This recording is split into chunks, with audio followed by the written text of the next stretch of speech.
Hello, everyone. Welcome to another live recording of the Managing Partners Podcast.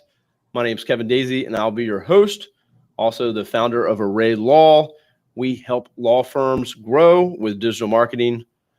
Thank you for joining us today. I'm joined here with Jessica Moyer with KingSpry. Welcome to the show. Good morning, Kevin. Thank you. Thank you for having me.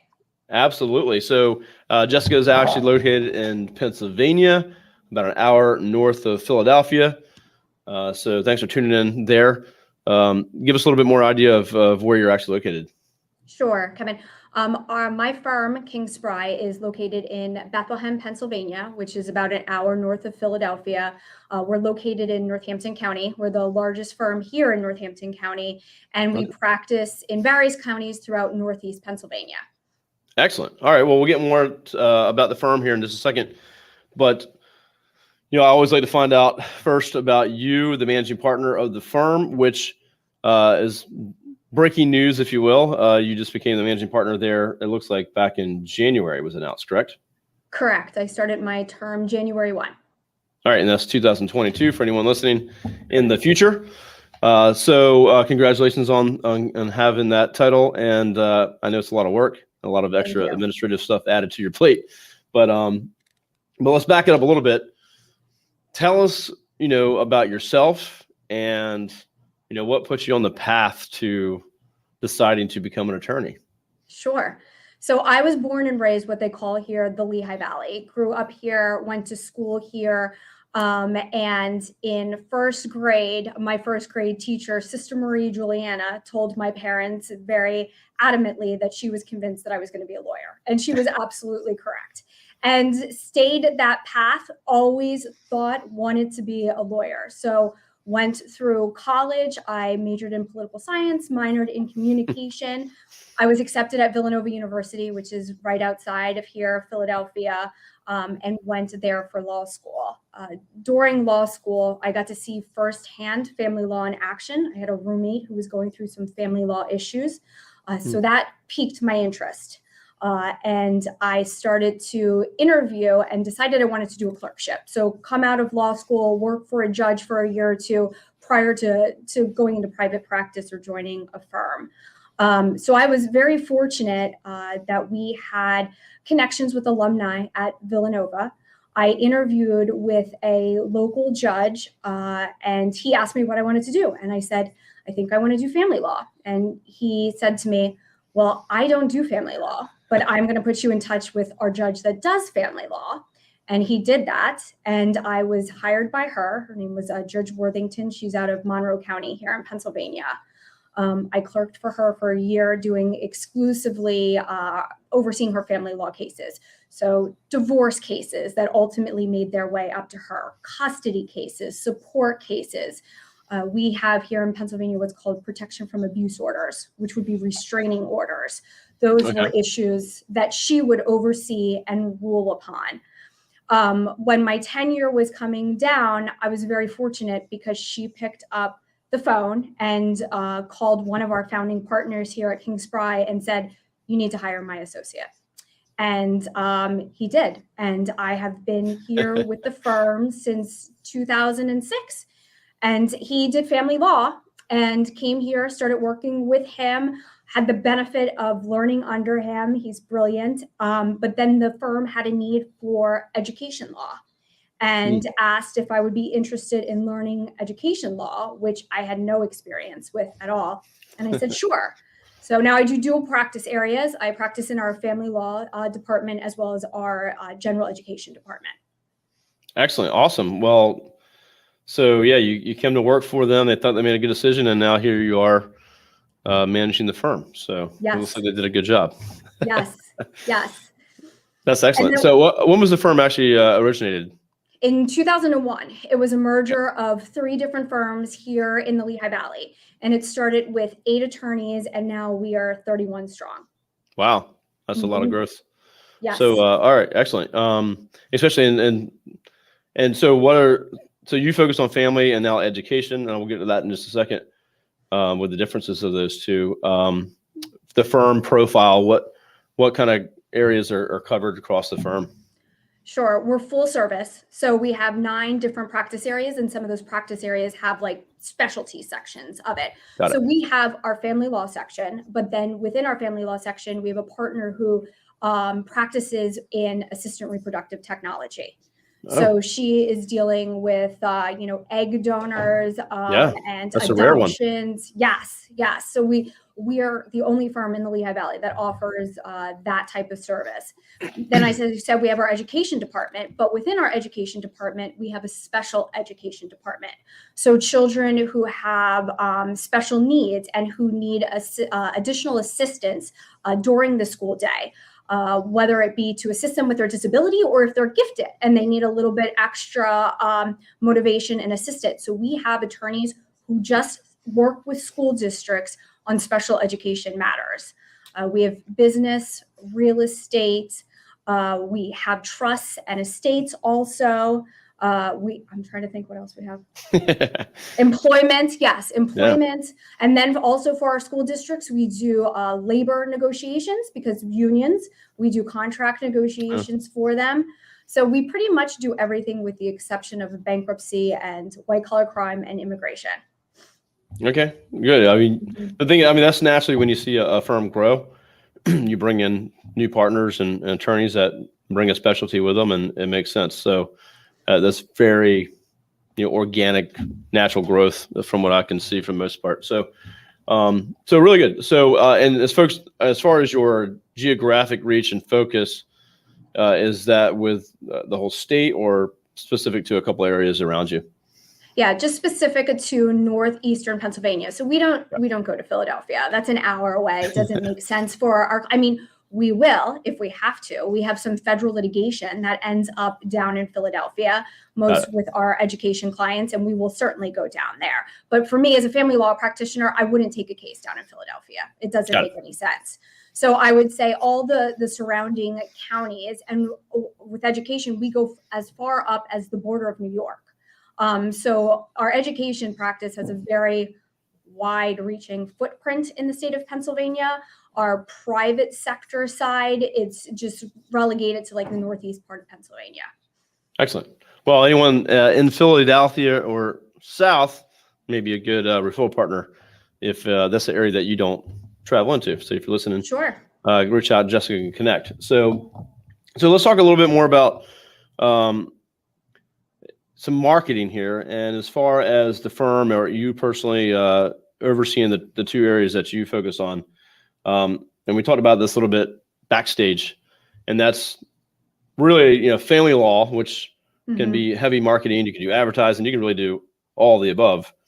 And hit that hard versus education. The differences with getting your foot in the door and getting in with some of those folks. So give us a little bit of an idea of how you approach that and kind of the differences between the 2. Sure. And Kevin, you're absolutely correct. It's 2 different theories for bringing clients in the door based upon which area of law I'm targeting. So on the private side with our family law, our referral sources are mostly from other professionals. So financial advisors, therapists, accountants that we work with, business evaluators that we have worked with, other attorneys actually from other counties or who for one reason or another aren't able to take a case, and they will refer them to us. We track our referrals here at the firm, and we get more foot traffic from those types of referrals than say Google or Avvo at the end of the day. For marketing purposes for family law, it's kind of 2 avenues that our department has taken. I have partners who have gotten involved with the local Chamber of Commerce and has worked her way up through that and has received referrals as a result of that. I followed my mentor's path, which was becoming involved with professional organizations. So we have the Pennsylvania Bar Association here, who has a subsection, which is the family law section. It's the largest section within the Pennsylvania Bar Association. So I got involved with the section, took on some leadership roles. I'm currently sitting on the executive committee for the family law section. and then local bar association. So I make connections, meeting other attorneys. So we went 2 different paths, but the result is the same. And then education is different. So we have public sector institutional clients, where we not only want to attract new clients, but we want to retain our existing clients. So what we find with our educational clients is family law is very reactive. Education is very proactive. We try to keep our educational clients out of court. So how can we do that? So we provide education for them. We are very heavy in pumping out publications on cases that are coming down, different bills that may be pending out in the Capitol and gaining traction. Different guidance during COVID for school districts. This was uncharted territory for school districts and everybody else, and trying to stay on top of these hot issues and providing them with this guidance, whether they're dealing with it or whether it could be a potential issue in the future.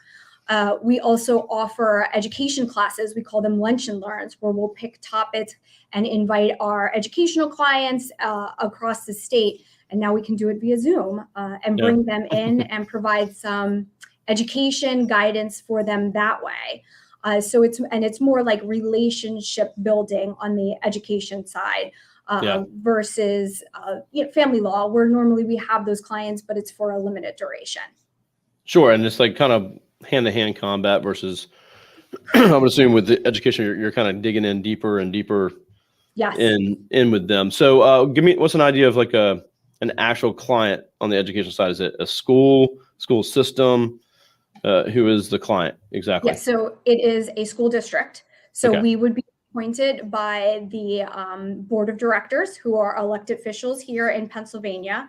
And they appoint us, to a position, and we're then their solicitors. So on an average day, I mean, really, a school district is like any other business as far as issues are concerned. We have employment issues. We have contract issues. I mean, a little different. We have student issues, and that could run a variety. So you have student discipline issues. We have issues concerning the LGBT youth, and how to assist them as they go through the different grade areas in the school district and provide guidance to the school districts. And then we have public finance. So for construction work or projects, school districts need to secure financing. So I have a partner who just practices in public finance and does bond work for the school districts to be able to assist them with financing some of their projects that they're looking to do. So that's why I think our firm is such a good fit for our educational clients, because we are one-stop shopping. They want to purchase a building, we have a real estate department. Many of the school districts have foundations, so like a nonprofit arm. When they need help either establishing a foundation, writing bylaws, we have a nonprofit group here that can assist with that. We have the employment group. We have our labor negotiation, who can do the contracts for them with the unions and negotiate that. And then, of course, family law pops up too, believe it or not, more so than not with school districts. School districts are given custody orders, PFA orders. They're getting subpoenaed to come and testify in court.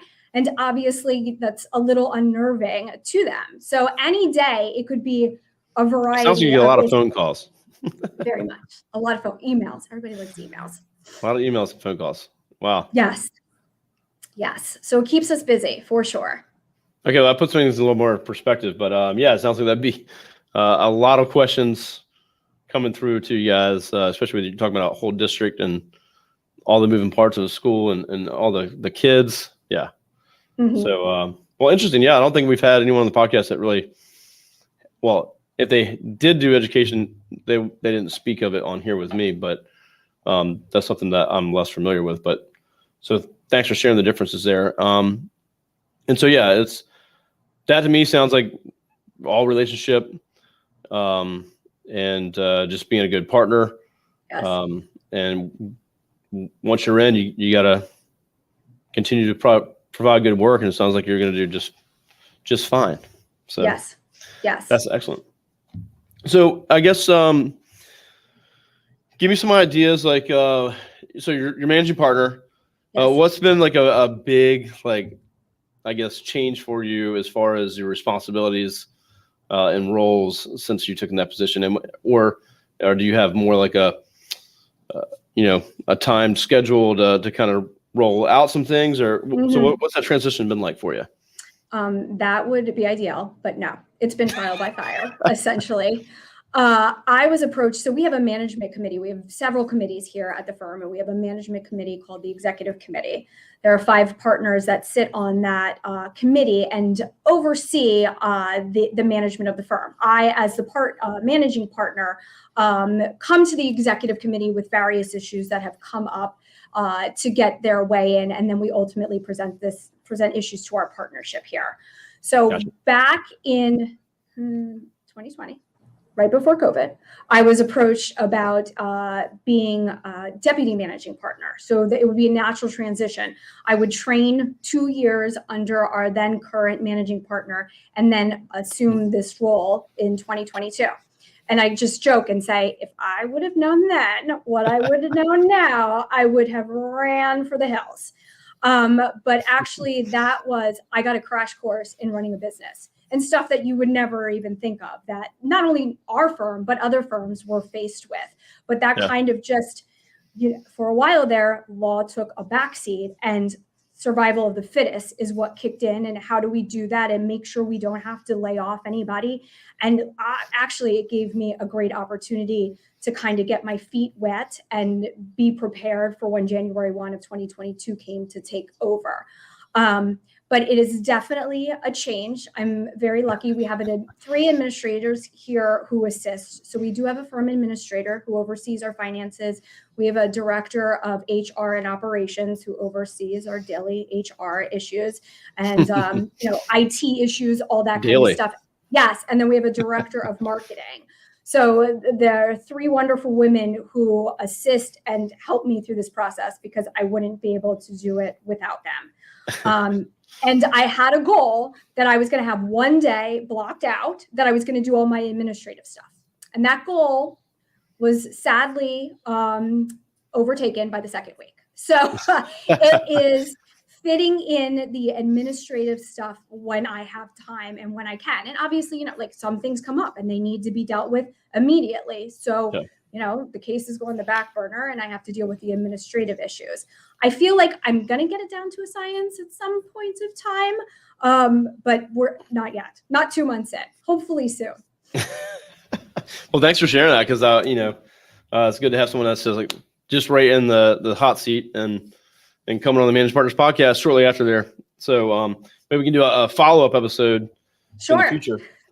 So how is there any period of time with your firm that you're sitting managing partner, or is it kind of until there's someone else to appoint?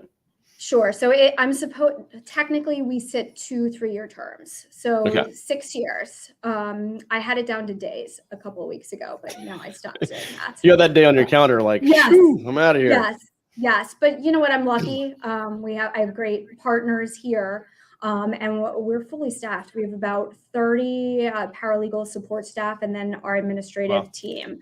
So do have a lot of support, and we have various committees. So, we have a facilities committee that oversees and comes to our executive committee with recommendations concerning our building or renewal of leases. So it's a good structure that the work is passed around and then kind of goes up the totem pole.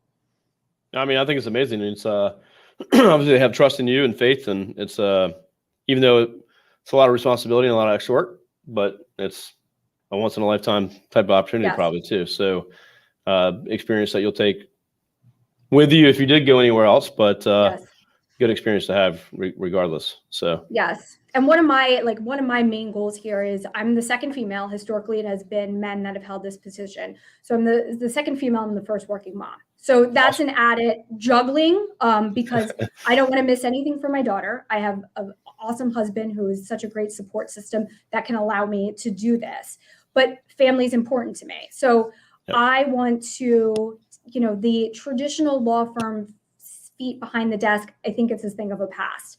I think we learned a lot through COVID. We pivoted and we changed how we operated internally. And I want to keep that momentum up. Our staff and paralegals are still working on a hybrid schedule. We haven't skipped a beat. We changed our PTO to more flex time, so people can go to the appointments, take their kids to their doctors, and come back to work and not say, oh, I had to use a whole day for that. We have a lot of internal events for our staff also, focused on wellness, anything from like mental health issues. We just had a little like lunch and learn on posture, to help them a break from the day. And then we reap the benefits with our health insurance premiums. So that's awesome. I love that. Yeah, my goal, but I also tell you that we also have unhealthy initiatives because I like to bring food trucks in and provide lunch for everything. It's beer and food day. Exactly. So, these people who have been here, we do not have a high turnover rate. I do feel that we are a family, and we survived the tough times and came out better for it. So it's what can we do? Because, we can be poached very easily. We have the large Philadelphia firms with the high salaries, and they're working remotely. So we have to kind of reinvent ourselves and not only remain competitive to bring in new attorneys, because of course we want to grow, but we want to make sure that we maintain our current workforce that we have here. So like, what are we doing to make sure that we're providing them with the benefits to keep them happy and keep them here? I love it. I mean, it sounds like you got a good culture there and a lot of good activities and open to change when it comes about, like COVID or technology and things like that. So I think it's, heard a lot of firms that aren't willing to do that, old school and not willing to change, having to eventually embrace it no matter what. But it sounds like you guys are doing a good job there. So sounds like a good place to work. Thank you. And are you at home today? Or are you at the office? No, I'm in the office today. So I do personally like to work from home because it's quiet. When I'm here, my office is somewhat of a revolving door. I am here today. Question. Yes. And had my team here put me together. The only thing they didn't give me was hair and makeup. So I just roll out of bed, show up here. So I was actually, I'm in the office today, but same way. I can work from home just as good as I can work here. Sometimes I have to be home. I have little kids. My wife has things that she's got to do. She works. So it's, if I have to stay home, not a big deal. I'm all set up there and I don't skip a beat. So for me, it's, I think hybrid makes sense and it's not necessary except for most folks in our company. Sure. So my leadership, we're mostly in here together, have a lot of conversations and planning and stuff like that. But a lot of our folks aren't even in the state, honestly. So they work remote all the time. So yeah, things have changed. But it sounds like you guys have done a great job to embrace that, even with the law firm, and making sure that it works for everybody. So yes. But you want to try to maintain camaraderie too. So now that we're on the other side of things, it's like, how can we bring everybody together to keep those relationships and to keep those closeness when you don't necessarily in the office every day, keep going. So that's something that we're now looking at now that we can come together safely to get everybody back together and, start having some nice personal time in addition to the professional time. Yeah, 100%. And we're kind of doing a similar thing. I think we have like 4 or 5. We're about 20, 25 total, I think. But we have only about 4 or 5 of us here. Because with COVID, we hired quite a bit of people, and mostly we're like, well, they don't have to be here, and that's kind of out the window anyway. With us, we're digital marketers, so we want the best and brightest, no matter where they are. So I think we have like 8 or 9 employees just in Florida alone. Wow. Which is good because I get to go visit them hopefully. Yes. But there is something to be said about coming in the office, having those powwows, and having the interaction. So we're definitely encourage folks if they are local to come in, and if not, we fly them in if they're new and they come and visit the office and hang out. And then we're hiring some new positions right now, which priority would be on them being local if possible. So sure. So we're kind of doing that too. We're kind of pulling back a little bit and say, hey, we're a digital company, but there's something very important about having an office, the culture that we built, came from having a physical presence and being together. Sure. So we just don't want to lose that over time. No, and I think there's that not only culture, but connections, local connections too. If we have our preference, we would love to hire attorneys that grew up here, have connections here, have families here, because then they're less likely to leave. So that's what, and they bring more work because they know people. They do bring more. Exactly. Another benefit. So yeah, I think it's very important. I think culture is extremely important. And I think if we can tap into younger talent here, we'll be much better for it. Excellent. All right. Well, I appreciate you sharing all that today with me, and really the educational thing's new, and kind of I think the difference there between the two, and then you as a new managing partner. So kind of thanks for sharing what that's like. If there's any listeners that want to be a managing partner, or maybe are going into that role, might be good to reach out to Jessica and see how she's handling it, and what she's got planned for it. So. I forgot to share too the website address. If you want to check out Jessica's firm and more about her, she's got a whole profile on there about her and her background.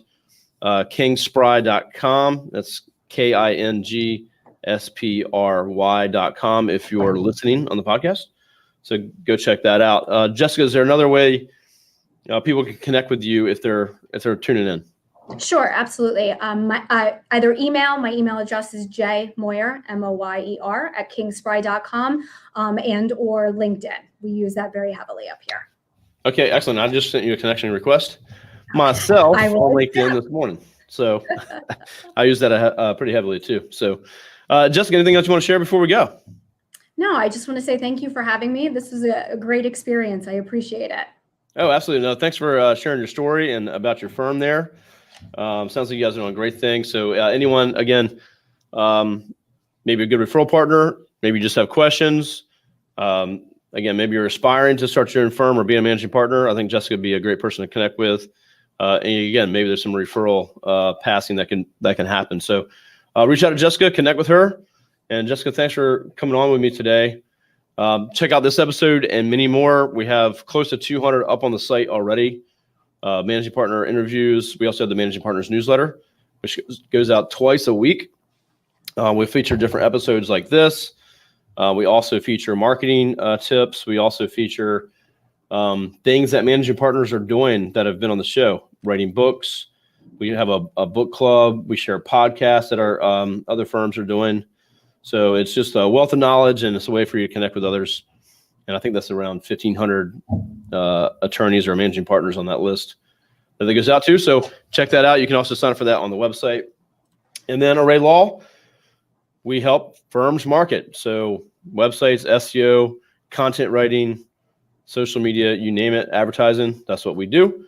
And that's what we specialize in. So reach out to us, reach out to me. Any questions you have, happy to help. And that's it. Jessica? Thanks, Kevin. Thanks so much. Stick on with me, everyone. Have a great day, and we'll talk to you soon.